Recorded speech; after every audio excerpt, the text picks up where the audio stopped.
Got a lot to do there, haven't we?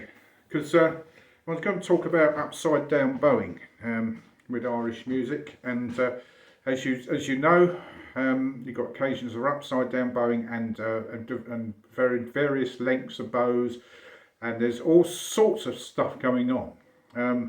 But whatever you do, however style you should play, is not to interfere with the rhythm and the beat, as it is essentially dance music, and as you know, Irish music is just as difficult to play as to dance, with very complicated, intricate steps. But this last section is a four-part jig, a Monaghan jig, but when you got this, it's like a dominant seventh chord.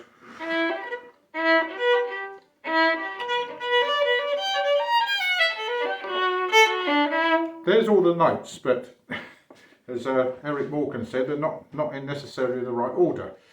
So obviously the rhythm is all over the place.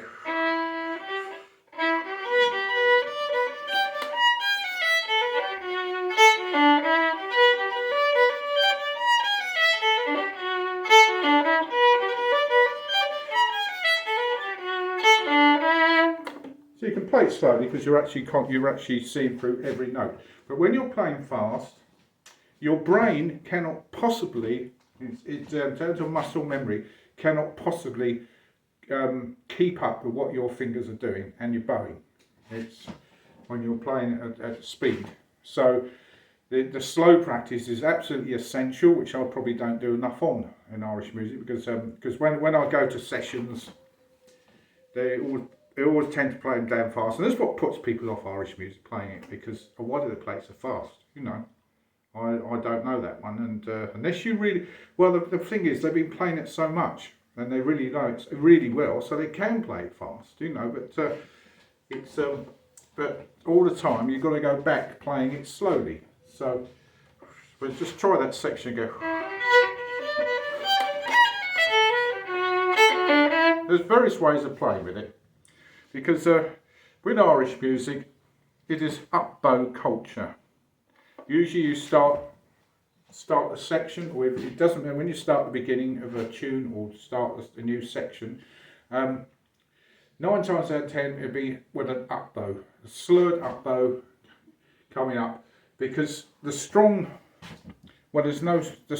beats are not really there in Irish music. It's the beat that carries through the slur, because the actual tune, the strong beats actually coming within the slurs, within the tune.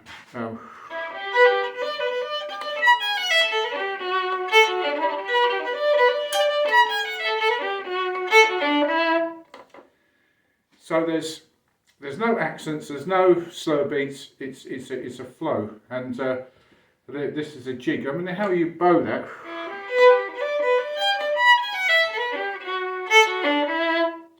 You probably bow it in triplets.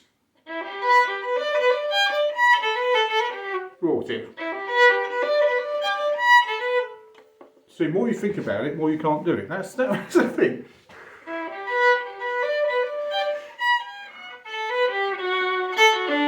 Somehow put an extra note here. It would drive you in the twist.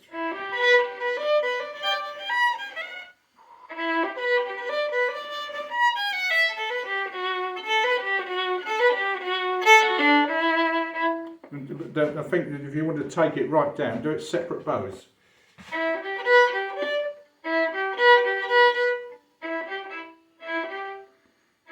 Then you forget what it is.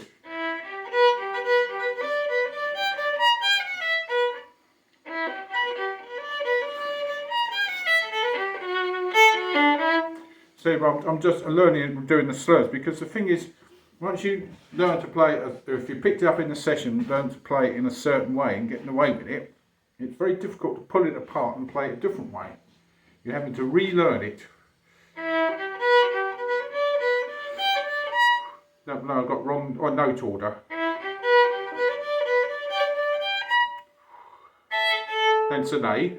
It's E, A, G.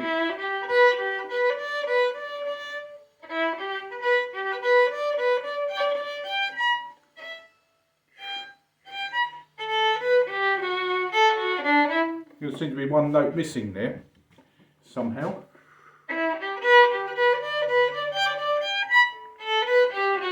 I think that's the actual notes.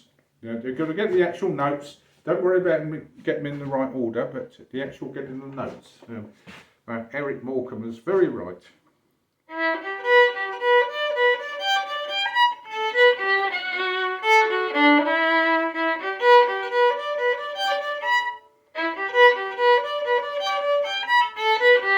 Now after you got that top B, that's onto the A, so it's E.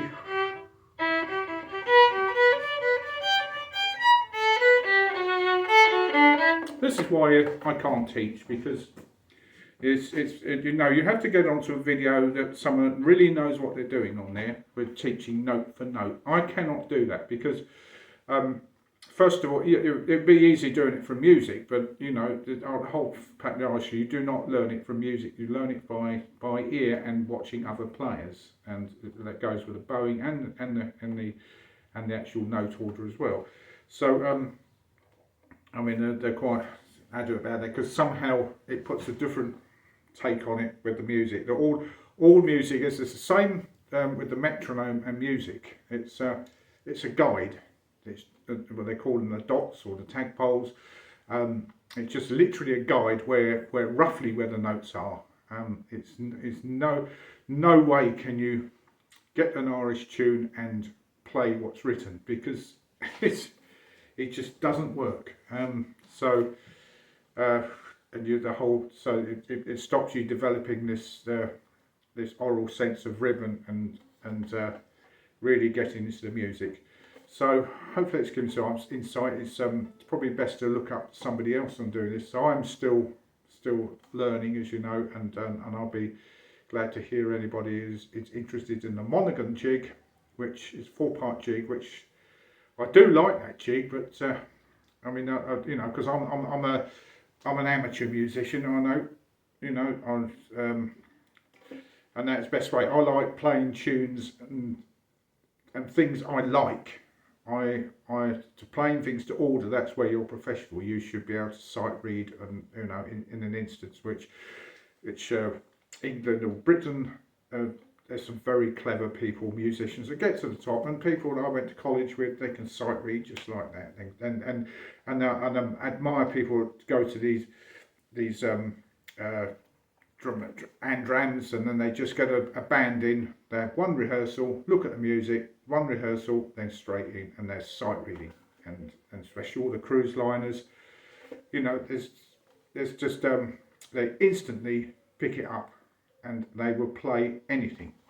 And I am not at that anywhere near that standard. I just play what I want to play, and sometimes if you can get enjoyment in doing that and interacting with other musicians, going to sessions, that is fine. But that's what you've got to enjoy life, enjoy music. That's my advice to anybody. So thank you for your time.